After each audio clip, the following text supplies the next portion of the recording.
For 8 years, shoppers at Westfield Mall saw him as just another security guard. Mike walked his rounds slowly, checked doors quietly, never made a scene. He blended into the background so well that most people couldn't recall what his voice even sounded like. Until that Tuesday night when three armed men burst through the entrance, and suddenly everyone discovered why you should never underestimate the quiet guy with the radio. Welcome to Hidden Valor. Before we share this incredible story of service and silent strength, tell us in the comments what city you're watching from today. And if you believe stories like this deserve to be heard, hit that subscribe button. Westfield Mall in suburban Denver was like any other shopping center. For Mike Patterson, it had been home for 8 years. Mike was 54, with graying hair and a slight paunch. He wore the standard uniform, navy blue shirt, black pants, radio, and a security badge. To most people, he was invisible. And that was exactly how Mike liked it. Being unnoticed meant he could watch everyone else more closely. Every morning at 6 a.m., Mike arrived before stores opened. He'd check in with overnight crew and begin his routine. His movements were methodical, almost ritualistic. "Morning, Mike," the coffee shop baristas would call out. "Morning, Sarah," he'd reply, never stopping his patrol. His eyes were always scanning, noting even the smallest details: a scuffed shoe, an unusual bag left unattended, a nervous glance. Younger guards found Mike's routine excessive. "Dude, it's just a mall," 20-something Jake would say. "You act like we're guarding Fort Knox." Mike would smile. Better safe than sorry. He never corrected Jake. There was no point explaining that habits forged in war zones didn't simply disappear when you traded camo for a mall security badge. What Jake didn't understand was that Mike's careful approach wasn't paranoia. It was training. Every step, every door check, every sightline was informed by 15 years of experience where vigilance meant life or death. Store managers respected Mike's reliability, but didn't really see him. To them, he was just the security guy who'd been there forever. "Mike's good people," said Janet from the jewelry store. "Never gets rattled." But Janet had no idea what knowing what to do meant for Mike Patterson. The teenagers were worst. They'd see his age, his deliberate movements, and assume he was just another rent-a-cop. Some would test him, running through corridors or loitering in groups. Mike never chased them. He'd simply appear, speak quietly, and somehow situations de-escalated. "It's weird," one teenager told friends. "He doesn't act tough, but there's something about him, like he's seen worse than anything we could do." And the truth was, he had, far worse. Mike's real story began 2 decades earlier. In 1987, at 22, Mike Patterson raised his right hand and swore an oath to defend the United States. But Mike hadn't just joined the Navy. He'd set his sights on something more demanding. Navy SEAL selection is legendary for its brutality.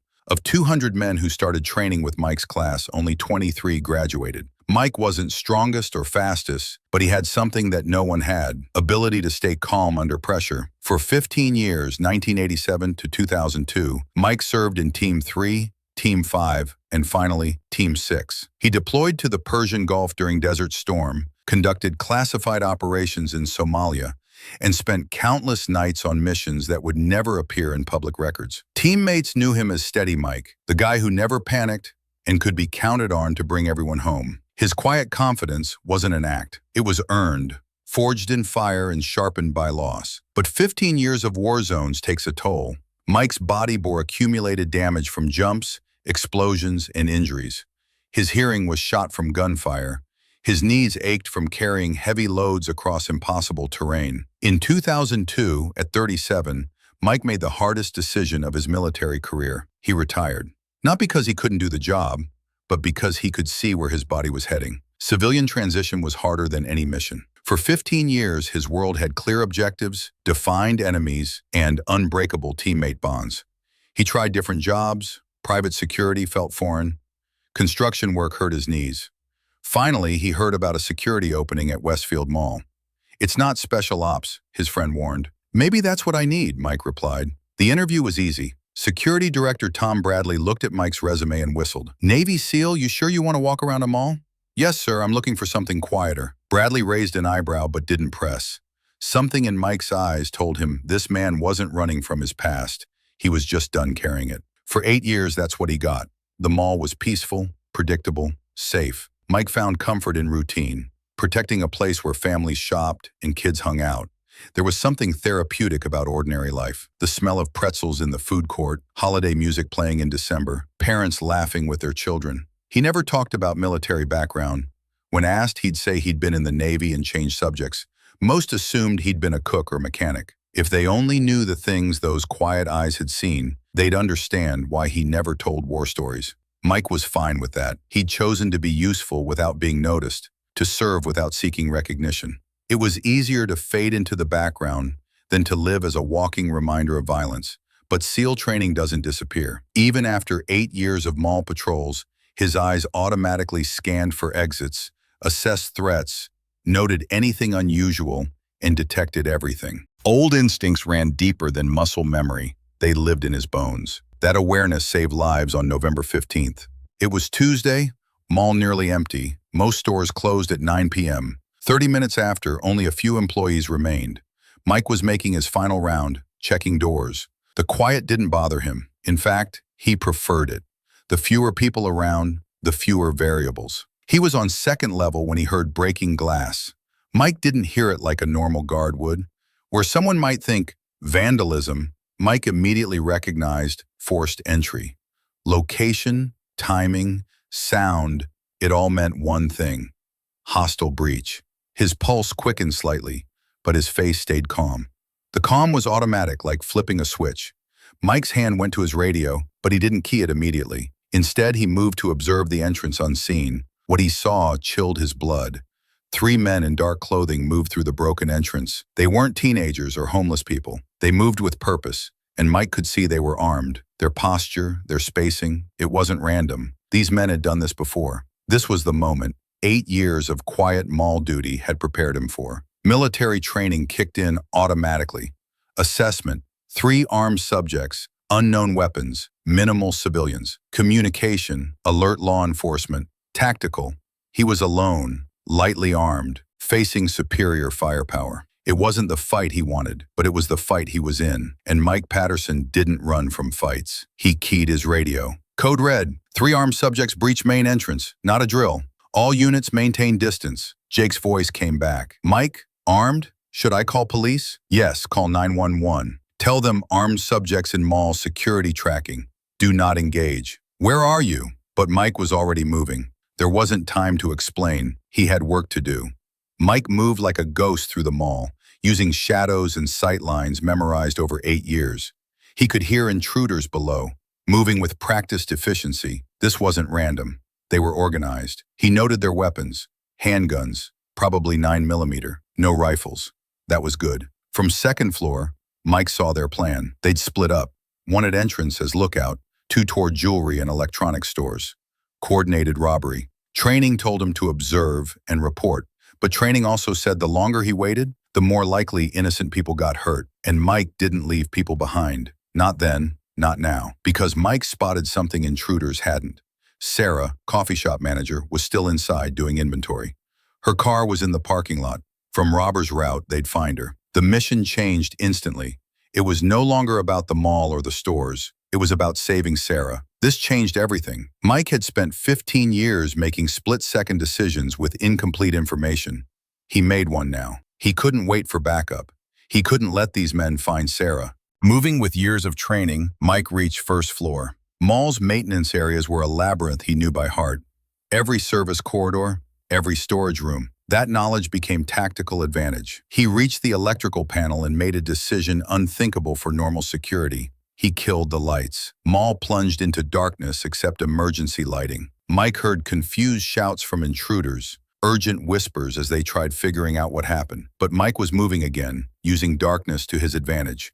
Night operations had been a SEAL specialty. He reached Sarah's coffee shop through service entrance. Sarah was frozen with fear in back room. "Sarah," Mike whispered, "it's Mike from security. We need to get you out now." "Mike, what's happening?" "Lights went out and I heard voices."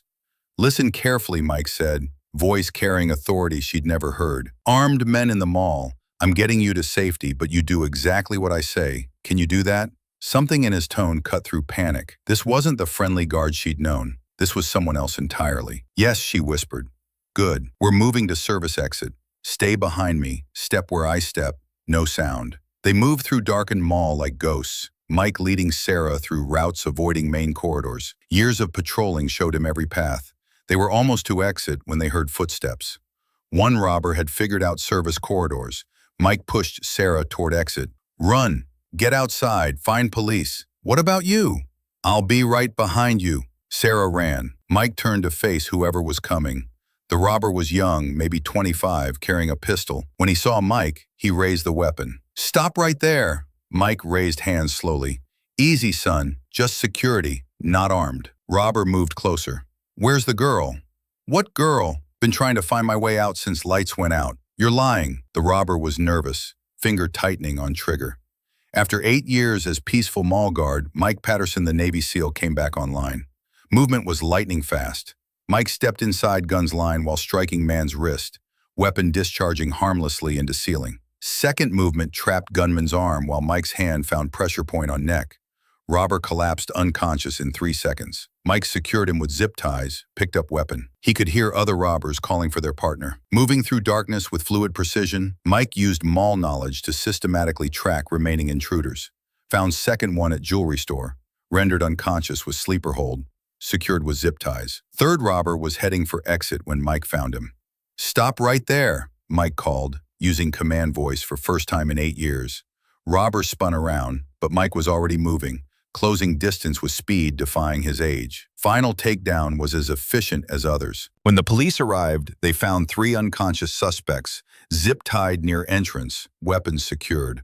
Mike sat nearby, coordinating via radio. 3 subjects secured, 1 civilian evacuated, no injuries, building secure. Sergeant Maria Rodriguez stared at the scene. "You took down 3 armed robbers without firing a shot? How exactly did you manage this?" Mike weighed how much to say. "Had some training a while back." When detectives ran Mike's background, truth came out. Next morning, mall security guard revealed as Navy SEAL hero hit every outlet. Mike hated the attention, just want to go back to work. For him, the mission was never about glory. It was about doing what needed to be done and moving on. But something had changed. Store employees now greeted him by name. Teenagers treated him with respect. Parents pointed him out as real hero. "It's weird," Jake said. "You're the same guy, but different." Mike smiled. "I'm exactly the same. You just know more of the story now." "Do you miss the military, the action?"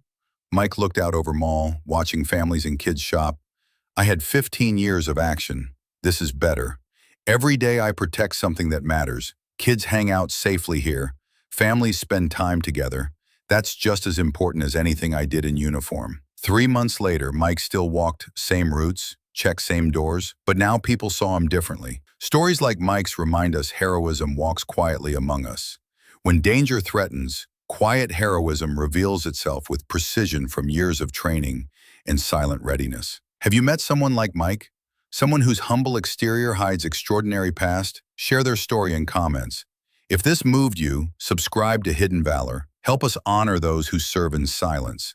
Next time you see someone in service job, take second look. You might be looking at hero.